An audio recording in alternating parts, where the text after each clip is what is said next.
আসসালামু আলাইকুম। আজকের মার্কেট আপডেট হইল যতক্ষণ পর্যন্ত গত আগের দিনের ভিডিওতেও বলা হয়েছে 5738 বা 5705-এর নিচে মার্কেট না যাবে ততক্ষণ পর্যন্ত সাইডওয়েজের যে সিমটম সেটি কিন্তু থাকবে, অর্থাৎ এই সাপোর্টটি না ভাঙলে 5413-র যে সাপোর্ট সেই সাপোর্ট সম্পর্কে এখন চিন্তা করার কোনো দরকার নাই। এখন মার্কেটের অবস্থান দেখতেই পাচ্ছেন 5763, অর্থাৎ 38 যদিও বেশি দূরে না, তবে অলমোস্ট 60 পয়েন্ট দূরে। যদিও সেটি পড়লে একদিনে পড়তে পারে বা ভাঙতে পারে, তবে আপনারা দেখেছেন যে এখানে এসে কিছুটা স্লো বা সাইডওয়েজের যে একটা সিমটম বা আচরণ সেটা দেখতে পাচ্ছেন। গতকালকে আপনারা জানেন, ভিডিও থেকেও শুনছিলেন যে যদিও ক্যান্ডেলটি এখানে ভালো, তবে যদি এই বডিটাই সবুজ হতো তাহলে কনফার্ম হতে পারতেন, অর্থাৎ কনফার্ম ওইভাবে ক্যান্ডেল অনুযায়ী হওয়া সম্ভব হয়েছিল না। তো যাই হোক, আজকে প্রথম দিকে মার্কেট প্লাস রাখলেও শেষমেশ 10 পয়েন্টের কিছু উপরে মাইনাসেই ক্লোজ হয়েছে।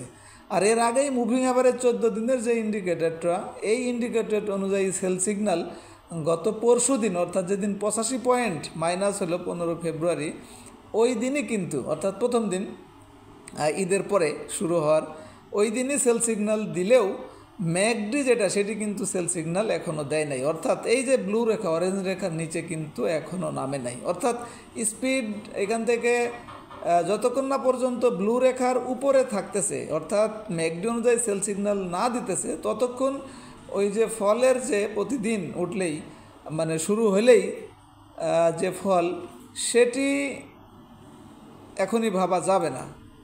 তবে ম্যাকডি সেল সিগন্যাল আসার আগে আমরা যেটা দেখি হিস্টোগ্রামের বার, সেটি কিন্তু ক্রমান্বয়ে দেখতেই পাচ্ছেন হালকা এবং ছোট হচ্ছে, যদিও ছোটটা একটু মানে খুব কম হচ্ছে, একটার থেকে অপরটা ছোট, বাট রেশিও অনুযায়ী অনেক কম তো হচ্ছে, কম হচ্ছে হালকা, এবং যেটা নেগেটিভ হিস্টোগ্রাম অনুযায়ী। যদিও এখনও ইন্ডিকেটরটি বারবারই বলতেছি সেল সিগন্যাল এখনও কিন্তু দেয় নাই।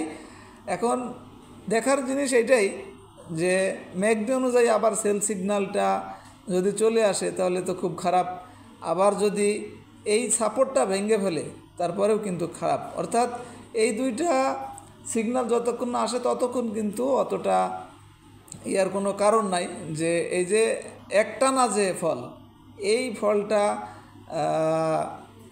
আবার শুরু হবে, এটা ভাবারও কিন্তু তখন কারণ থাকবে না। আর ভালো হওয়ার ব্যাপারে অবশ্যই মুভিং অ্যাভারেজের উপরে প্রাইসটা উঠতে হবে, এবং এই যে দুইটা আপনার রেজিস্ট্যান্স, অর্থাৎ 5875 এবং এটা হলো 5987, এই দুইটা রেজিস্ট্যান্স ব্রেকআউট না করা পর্যন্ত ওইভাবে যে ভালো হবে সেটিও কিন্তু টেকনিক্যালি চিন্তা করার কোনো সুযোগ থাকবে না। এর মাঝখানে অর্থাৎ 5000, গতকালকেও যে কথাটা বলেছিল আবার রিপিট করতেছি, 5875 এবং 5738 বা 5, এর মাঝখানে এই 170 পয়েন্টের মাঝখানে যতদিন থাকবে ততক্ষণ যে আচরণ দেখতেছেন, অর্থাৎ সাইডওয়েজ, এই সাইডওয়েজই থাকবে। আর আজকের ক্যান্ডেল তো আপনারা দেখতেছেনই, এটা ইনভার্টেড হ্যামার হয়ে গেছে, এখানে বডিটাই লাল, নিচে শ্যাডো নাই বললেই চলে। তো এখানে এখন যাই হোক ভলিউমটা বাড়তে হবে। ভলিউমটা তো গতকালকে সে আরও কমছে, আপনারা দেখছেন গতকালকে 538 কোটি টাকা থাকলে আজকে কিন্তু 482 কোটি টাকা। তো মার্কেট ভালো করতে হলে অবশ্যই 1000 কোটি টাকা বা 800-900 কোটি টাকা খুব দ্রুতই রেজিস্ট্যান্স দুইটা ব্রেকআউট করে ইন্ডিকেটরটা বাই সিগন্যাল দিতে হলে সেটাকে আসতে হবে। অর্থাৎ ভলিউম দিকে তাকে থাকলেও কিন্তু আমরা মার্কেট ভালো হবে কি না সেটা টেকনিক্যালি বুঝতে পারবো।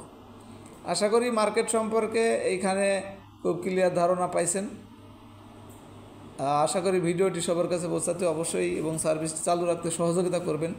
আজকে আর আমি সার্চের রেজাল্টগুলো দেখতেছি না। যারা ভিআইপি মেম্বারশিপটা নিতে চান, মেনু অপশনের মধ্যে মোবাইল অ্যাপসের মেনু অপশনের ভিতরে যে কন্ট্যাক্ট নাম্বার আছে ওই নাম্বারে আমার সাথে যোগাযোগ করে নিতে পারবেন, আবার উপরের নাম্বারে যোগাযোগ করেও নিতে পারবেন। অফারটা হলো যে 3600 টাকার প্যাকেজ 2 বছরে 3000 টাকা, অর্থাৎ 600 টাকা ডিসকাউন্ট পাবেন।